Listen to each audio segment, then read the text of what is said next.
ఎప్పుడైతే మీ పార్టీలో నుంచి నేను నచ్చక బయటకు వచ్చేస్తే, నేను అవమానపడి రాజకీయంగా నష్టపోయి నేను కష్టాలు పడి నేను దండం పెట్టి మీ పార్టీకి నేను బయటకు వచ్చేస్తే, వచ్చిన రోజు నుంచి నన్ను ఎలా టార్చర్ పెడుతున్నారు.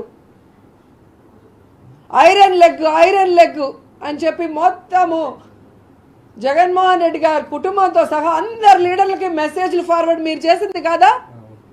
అవేమీ పట్టించుకోకుండా జగన్మోహన్ రెడ్డి గారు, విజయమ్మ నన్ను కన్న కూతురులాగా, జగనన్న సొంత చెల్లెల్లాగా నన్ను ఆశీర్వదించి నన్ను రాజకీయాల్లో ముందుకు నడిపిస్తుంటే, ఏ విధంగా అపోజిషన్ ఎమ్మెల్యేగా నేను అడుగు పెడితే, ఎమ్మెల్యే అయి లోపలికి అడుగుపెట్టిన రోజు నుంచి నువ్వు బ్లూ ఫిలిం చేసావు, నీ క్యారెక్టర్ ఇదే అని చెప్పి ఏ విధంగా ఎస్సీ మహిళలతో అసెంబ్లీ ఆవరణలోనే సీడీలు చూపించిన మీరు ఎందుకు పబ్లిక్గా ఇవ్వరు? ఎందుకు మీరు ప్రెస్కి ఇవ్వరు? నా మీద ప్రేమతో పట్టుకున్నారా?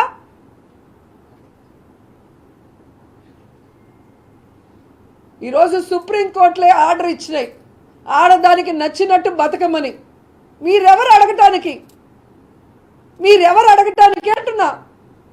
ఈరోజు రాత్రి పగలు నా కుటుంబం కోసం కష్టపడుతూ, తప్పు చేయకుండా, ఎవరి ముందర చేయి చాచకుండా, ప్రజల కోసం, ప్రజలకి సర్వీస్ చేస్తూ, మహిళల హక్కుల కోసం పోరాడుతూ, మహిళా సాధికారత కోసం పోరాడుతూ దాదాపుగా 20 సంవత్సరాలుగా రాజకీయాల్లో మహిళలందరితో శభాష్ అనిపించుకుంటూ వాళ్ళ ఆశీర్వాదంతో 2 సార్లు మీరు ఓడించిన తెలుగుదేశం పార్టీ దాంట్లో నుంచి బయటకు వచ్చి ఈరోజు జగనన్న ఆశీస్సులతో 2 సార్లు ఎమ్మెల్యే అయ్యాను, ఇప్పుడు మంత్రి కూడా అయితే మీ కడుపు మంటతో నా జీవితాన్ని ఎలాగైనా సర్వనాశనం చేయాలని తెలుగుదేశం పార్టీ కంకణం కట్టుకుందనేది అందరూ గమనిస్తున్న విషయం.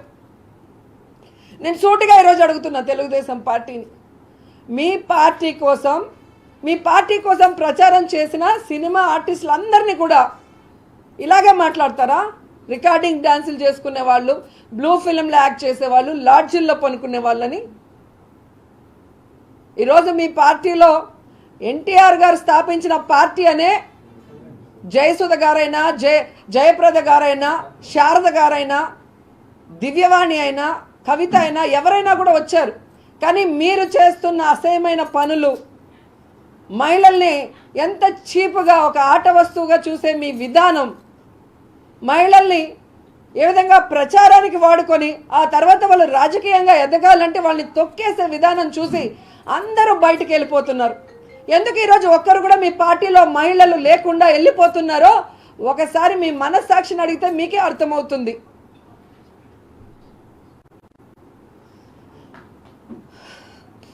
ఈరోజు ఏదో ఎన్టీఆర్ కుటుంబాన్ని అనేశారు కాబట్టి నాకు రక్తం ఉడికిపోయి ఈరోజు నేను రోజాని మాట్లాడాను.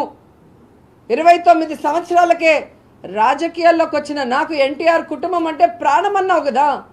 నీకు రాజకీయ భిక్ష పెట్టింది ఎవరు? ఎన్టీ రామారావు కాదా? అదే ఎన్టీ రామారావు మీద చెప్పులేసిన చంద్రబాబు నాయుడుకి ఎందుకు సపోర్ట్ చేశావు?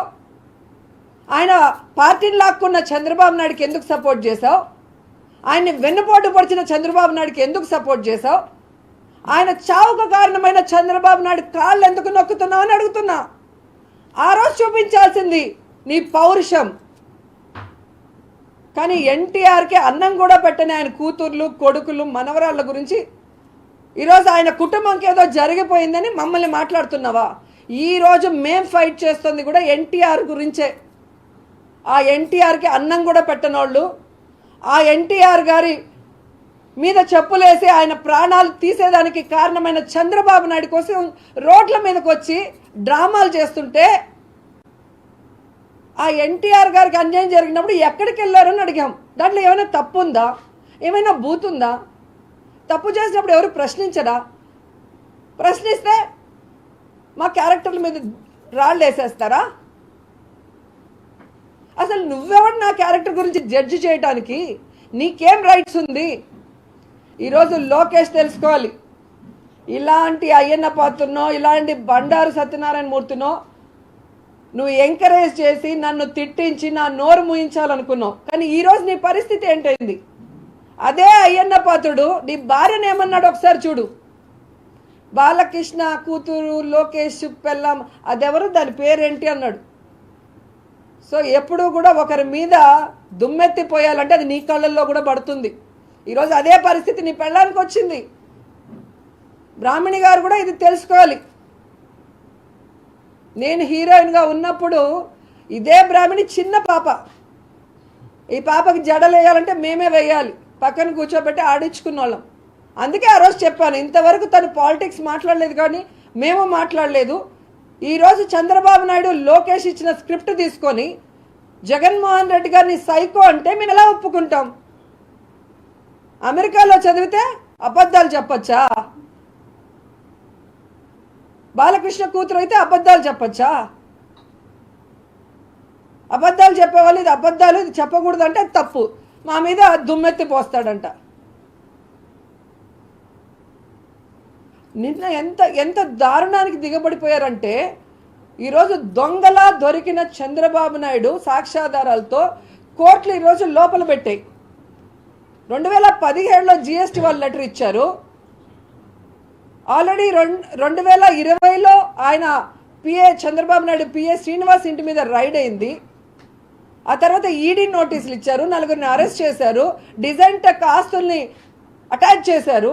మొన్న మధ్య IT నోటీసులు ఇచ్చింది. ఇవన్నీ ఇచ్చింది కేంద్ర ప్రభుత్వ ఆధీనంలో ఉన్నవే కదా, ఎందుకు అప్పుడు మాట్లాడలేదు? ఇప్పుడు తప్పు చేసిన మీరు దొరికిన తర్వాత అరెస్ట్ చేస్తే జగన్మోహన్ రెడ్డి గారు ఏదో పెద్ద నేరం చేశాడని చెప్పి ఆయన మీద ఎందుకు ఏడుస్తున్నారు? కోర్టుకు వెళ్ళండి, జడ్జి గారి ముందర మాట్లాడండి, అక్కడ నిరాహార దీక్ష చేయండి. మీరు తప్పు చేయకపోతే వాళ్ళకి ప్రూఫ్ చూపించండి. అంతేగాని జగన్మోహన్ రెడ్డి గారిని ఏదంటే అది మాట్లాడితే మేము చూస్తూ ఉండాలి, మేము దాన్ని ఖండిస్తే మా క్యారెక్టర్ బాగాలేదు. ఎటుపోతుంది ఈ రాష్ట్రంలో ఉన్న మహిళలందరూ కూడా ఈ బండారు సత్యనారాయణమూర్తి లాంటి వాళ్ళ మాటలు విని భయపడే పరిస్థితి వస్తుంది. దీన్ని ఇంటెలెక్చువల్ అలాగే ఛానల్స్ వాళ్ళు అందరూ కూడా ఖండించాలి. ఈరోజు నాకు వచ్చింది, రేపు మీకు వస్తుంది. రేపు మీ ఆడపిల్లలో మా ఆడపిల్లలో వాళ్ళ కళలు సాకారం చేసుకోవడానికి ఎలా బయటకు వస్తారు? రేపు వాళ్ళు చదువుకోవాలన్నా, ఉద్యోగం చేయాలన్నా, సినిమా ఆర్టిస్ట్ అవ్వాలన్నా, పొలిటీషియన్ అవ్వాలన్నా బయటకు వస్తే ఏం మాట్లాడతారో, మన క్యారెక్టర్ మీద ఏం బురద జల్లుతారన్న భయంతో మళ్ళీ వంటింటిగా పరిమితం అయిపోవాలా? ఈ తెలుగుదేశం పార్టీ అంటే తెలుగు దండుపాల్యం పార్టీ లాగా తయారైంది, తెలుగు ద్రోహుల పార్టీ లాగా తయారైంది, తెలుగు దుశ్శాసన పార్టీ లాగా అయింది. ఈరోజు బండారు సత్యనారాయణమూర్తి ఈయన క్యారెక్టర్ గురించి అందరికీ తెలిసిందే. వాళ్ళ అధికారంలో ఉన్నప్పుడు ఏ విధంగా ఒక దళిత మహిళని వివస్త్రను చేయించి ఆ రోజు ఆమెను కొట్టారో దాని మేము ఫైట్ చేసింది మీరు చూశారు. ఆ రోజే కనుక చంద్రబాబు నాయుడు ఈ బండారు సత్యనారాయణమూర్తిని అరెస్ట్ చేసుంటే ఈ రోజు ఇంత నీచంగా మాట్లాడుండేవాడు కాదు. కానీ ఆ పార్టీ జాతీయ అధ్యక్షుడే చంద్రబాబు నాయుడే ఆడదాని పుట్టుకనే ప్రశ్నిస్తాడు. కోడలు మగపిల్లాడిని కంటే అత్త సంతోషించదని ఆడదాని పుట్టుకనే అవహేళన చేసే విధంగా మాట్లాడతాడు ఒక జాతీయ అధ్యక్షుడు. కాల్మనీ సెక్స్ రాకెట్లో ఎంతోమంది ఆడవాళ్ళ జీవితాలని వ్యభిచార కూపంలోకి దించుతుంటే వాళ్ళ లీడర్స్కి సపోర్ట్ చేసి నేను ఎక్కడ ఆ ఇష్యూని హైలైట్ చేసి వాళ్ళు చేసిన తప్పులు బయటకు తెస్తున్నానని రూల్స్కి విరుద్ధంగా ఆ రోజు కూడా కక్ష సాధింపుగా నన్ను 1 year సస్పెండ్ చేసి కోర్టులు చెప్పినా కూడా మళ్ళీ అసెంబ్లీలోకి రానియకుండా కోర్టు ఇచ్చిన తీర్పును కూడా వ్యతిరేకించిన పెద్ద మనిషి తెలుగుదేశం పార్టీ జాతీయ అధ్యక్షుడు. దళిత మహిళను బూటు కాలుతో తన్నిన వ్యక్తి రాష్ట్ర అధ్యక్షుడు అచ్చెన్నాయుడు గారు. ఒక MRO వనజాక్షిని ఇసుకలో వేసి కొట్టిన చింతమనేని వాళ్ళకి అభిమాన నాయకుడు. ఆడపిల్ల కనిపిస్తే ముద్దు పెట్టండి లేదా నాకు కడుపైనా చేయండి అనే బాలకృష్ణ ఈ చంద్రబాబు నాయుడికి బావమరిది. ఆడపిల్ల అంటే ఆట వస్తువు, దాంతో ఆడుకోవాలి, ఎంజాయ్ చేయాలన్నట్టుగా ఆ ఫోటోల్ని తన ఫేస్బుక్ ట్విట్టర్లో పోస్ట్ చేసిన లోకేష్కి మహిళలంటే ఎంత గౌరవం, ఎంత చిన్న చూపో మనమే చూడాలి. ఇలాంటి వాళ్ళు ఉన్న తెలుగుదేశం పార్టీలో మహిళలకి ఏం గౌరవం ఉంటుంది? ఏ విధంగా వీళ్ళు మహిళల్ని గౌరవంగా చూస్తారో ఒకసారి రాష్ట్ర ప్రజలు ఒకసారి ఆలోచించాలి. ఈరోజు జగన్మోహన్ రెడ్డి గారు ప్రతి మహిళని కూడా సొంత అక్కలాగా సొంత చెల్లెలాగా అందరినీ ఆశీర్వదించడమే కాకుండా ఈ రాష్ట్రంలో ఉన్న అక్క చెల్లెలందరికీ కూడా అండగా నిలబడి మహిళా సాధికారత రావాలి అని మహిళా సాధికారత దిశగా అందరినీ అడుగులు వేయిస్తూ మహిళా పక్షపాత ముఖ్యమంత్రిగా ముందుకు నడుస్తుంటే ఈరోజు మహిళల మీద ఇంత దారుణంగా మాట్లాడుతూ వారు అసలు బయటకు వచ్చి వర్క్ చేయడానికే సిగ్గుపడే విధంగా వారి పిల్లలు బయటకు వచ్చి చదువుకోవాలంటే తల ఎత్తుకోలేని విధంగా ఇలాంటి అబద్ధాలు ఇలాంటి నీచమైనవి చేస్తూ ఉంటే అలాంటి వాటిని ఎంకరేజ్ చేసే చంద్రబాబు నాయుడు కానీ లోకేష్ని కానీ పవన్ కళ్యాణ్ని ఏం చేయాలి, మహిళలంతా కలిసి తరిమి కొట్టాలా వద్దా అనేది ఒకసారి మహిళలందరూ కూడా ఆలోచించాల్సిన విషయం. ఈరోజు ఇది నేను ఎందుకు ప్లే చేశానంటే ఇది నేనేదో మంత్రిని కాబట్టి ఆయన అరెస్ట్ చేయాలని కాదు. మంత్రి అయినా ఎమ్మెల్యే అయినా ఉద్యోగం చేసే వాళ్ళైనా ఇంట్లో వంట చేసే వాళ్ళైనా అందరూ మహిళలే. ఏ మహిళకైనా మనసు ఉంటుంది. చేయని తప్పుకు నింద వేసి ఆమెను అవమానపరిచి ఆమె గొంతు నొక్కాలనుకోవడం ఎంతవరకు కరెక్ట్ అని అడుగుతున్నా. ఈరోజు ఇదే తెలుగుదేశం పార్టీ వాళ్ళకి చెప్తున్నా, మీకు దమ్ముంటే నా డిపార్ట్మెంట్లో నేను పని చేయలేదా మాట్లాడండి. మీకు ధైర్యం ఉంటే నా నియోజకవర్గానికి రండి. గతంలో 30-40 ఏళ్లలో అక్కడున్న ఎమ్మెల్యేలు ఏం చేశారు, ఈ 4.5 సంవత్సరాల్లో నేను ఏం చేశానో చూపిస్తాను. దాని మీద డిబేట్ చేయండి. మీరు నా గొంతు నొక్కాలనుకుంటే అది మీ వల్ల కాదు. నా ప్రాణం ఉన్నంత వరకు జగనన్నకి సపోర్టివ్గా మహిళలకి సపోర్టివ్గా మిమ్మల్ని నిలదీస్తూనే ఉంటాను. మీరు చేస్తున్న తప్పుల్ని ఎత్తి చూపిస్తూనే ఉంటాను. ఇలా గనక తప్పుడు మాటలు మాట్లాడితే ఖచ్చితంగా ఈసారి నేను వదిలిపెట్టను.